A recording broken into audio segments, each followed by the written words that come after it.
Have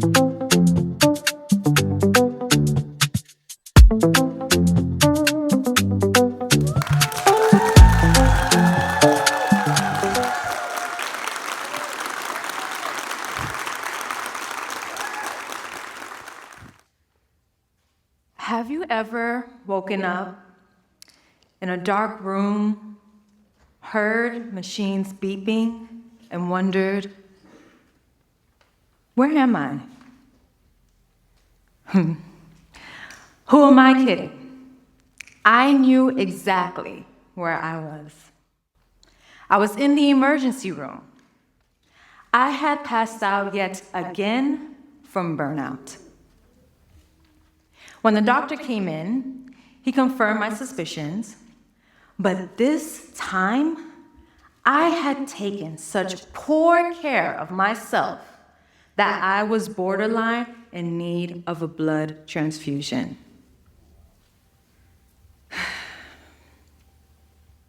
How had I allowed things to get so out of control?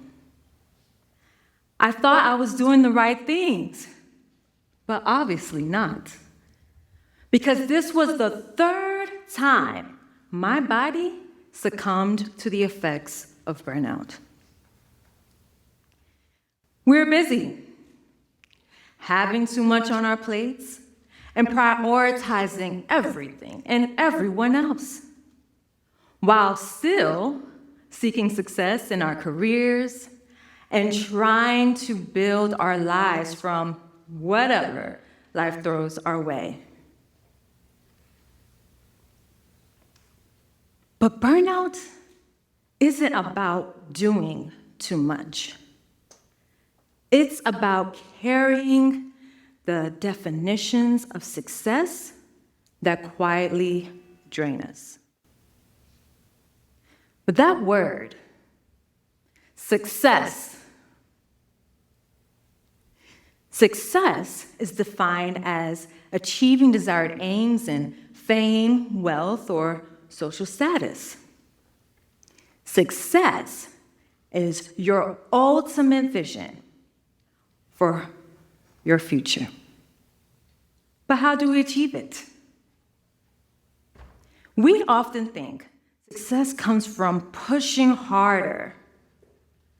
What if I told you that striving for it can also create invisible toxins in how we live, work, and think, which can cause burnout?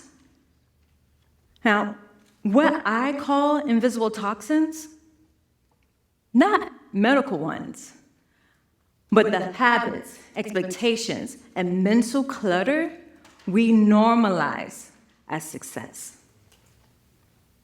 Like hitting the snooze button, pursuing a career that's not your purpose, or overwhelming yourself with constant yeses instead of occasional nos. Instead of adding more into our lives, maybe we need to evaluate what we need to take away first. I say that because that is exactly what I had to do. Burnout shows up differently for different people. It can be psychological or sometimes even physiological. One day at work, I realized it had been over a month since I had my last menstrual cycle. I know, a bit of a TMI moment. Men, stay with me here, stay with me. However, I knew I definitely was not pregnant. But then 1 month turned into 2 months. Then 3 months. This was odd and never happened to me before. Now I was concerned. Could I be the unvirgin Mary?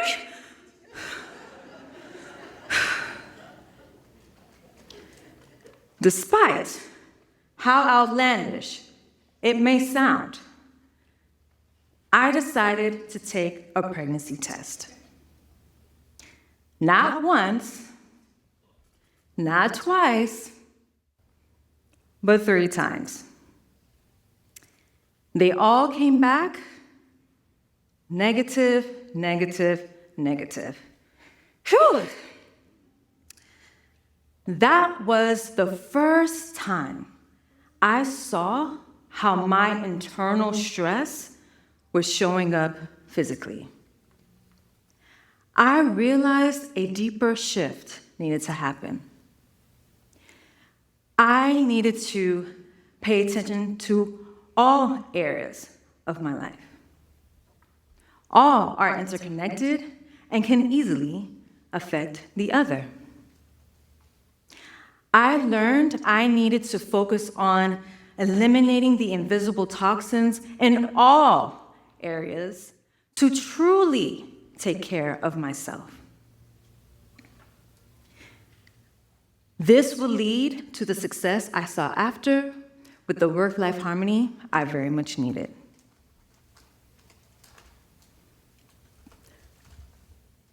There's a quote by Curtis Tyrone Jones that says, "Just because you take breaks doesn't mean you're broken."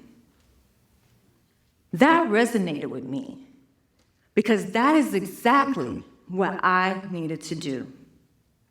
We as humans, sometimes we think taking a break is a weakness, but we fail to realize it will lead us to our strengths. Learning this major lesson of removing these invisible toxins that no longer belonged, they helped me to notice 3 shifts that had to happen.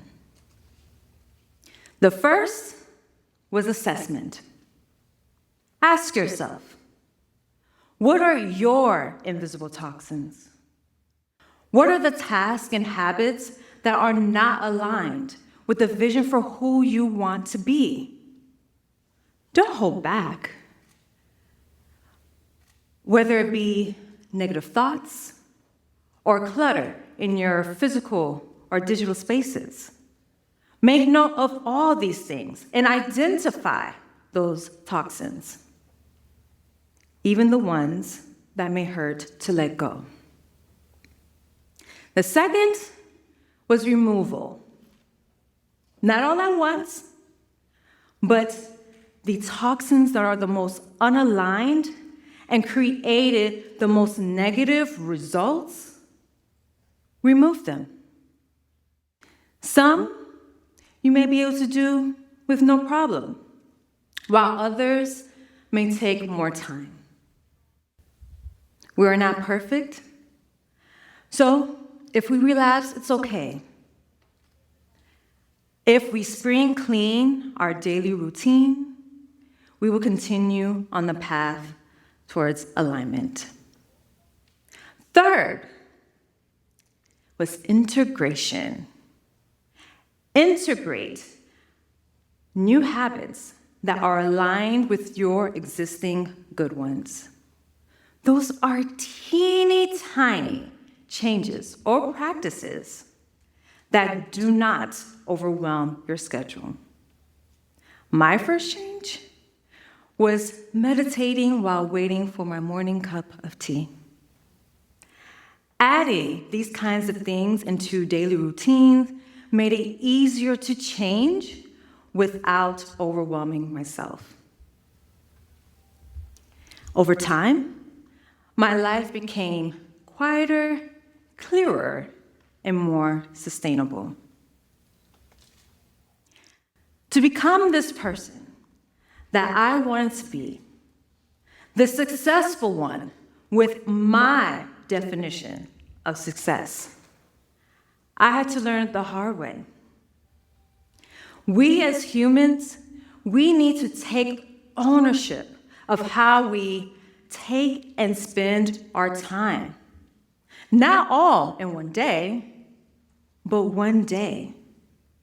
The path of least resistance, by assessing, removing, and integrating new habits, is where we find alignment. Fast forward to today, after all this time, even though I may feel burnout, still trying to rear its head and pop back in, I know what to pay attention to and how to manage before it gets there. Yes, even while teaching, having 2 daughters at home, and working on other endeavors. Learning this major lesson has allowed me to have the success I have today. I didn't end up in that hospital room because I was weak.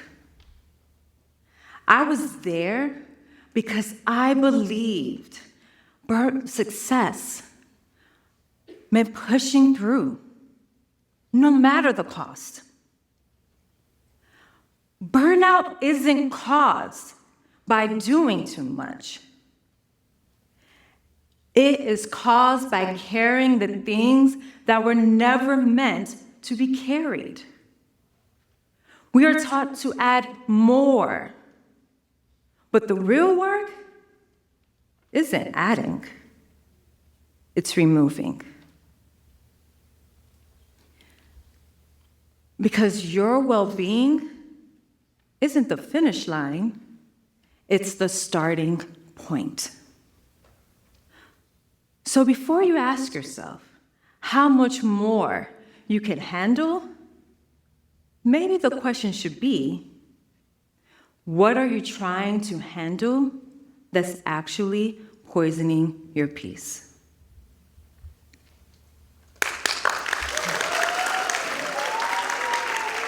Yeah.